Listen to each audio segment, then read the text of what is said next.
if you have a sintering furnace that's not getting hot, I seriously doubt you're ever going to find anything wrong in the bottom of a furnace other than melted output from the transformer once it's stepped down in voltage, but it is at a really high amperage. Similar to a car battery. Car batteries can crank out hundreds of amps. Way more amps than an outlet from a wall. And it's the amps that melt stuff, not the volts. We've added on this furnace circuit breaker, no more fuses, and so talking about things to check would be, I doubt just all of a sudden your wire and plug went bad. No, that's not the wrong thing. It's probably nothing in the bottom. Calling an electrician is not going to help either. I've never had good success with anybody on the planet telling me an electrician actually fixed their sintering furnace. They don't know what's going on with this. But one test to do is to, how about this? We go, see this bar? You can bolt. Look, I'm touching the wire. Oh my God, it's look, I'm touching. I'm not dying.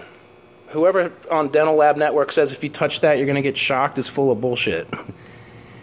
You can take off this wire and bolt it to the top of that bar for new mating surfaces. Now, you want to make sure that they're flat and smooth, and sometimes we put in dielectric grease to shield it from harmful gases, and it also helps dissipate heat and keep oxygen away from it and quench any spark. There would not be any spark. Anyway, to prove to yourself that, forget all these elements, you can hook up one element only. We might go from this to an element and then right back to that again. Sure, okay, we got one element. You start your furnace, you hit start, you watch the needles move, you say, okay, good, the bottom's good.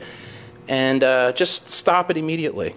All furnaces have a safety feature. If the chamber temperature is less than X amount Celsius, which is usually around 300 to 400 Celsius, it limits the output of the transformer to only about 25%. I think pretty much all sintering furnace manufacturers stick to this rule.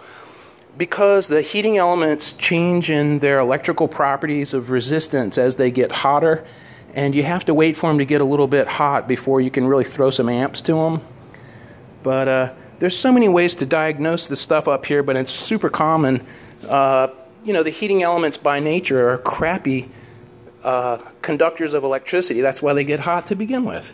They resist the flow of electricity, and so they get hot.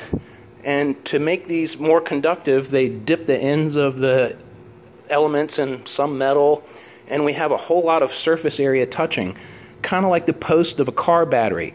But as you guys know, eventually it will corrode, just like a car battery's post. Even the tiniest amount of humidity or salt or acids, you're going to get corrosion. It's going to happen. And it happens to even expensive, stupid furnaces. It has nothing to do with where you bought it from or how much money you spent. If you want to waste money, good for you.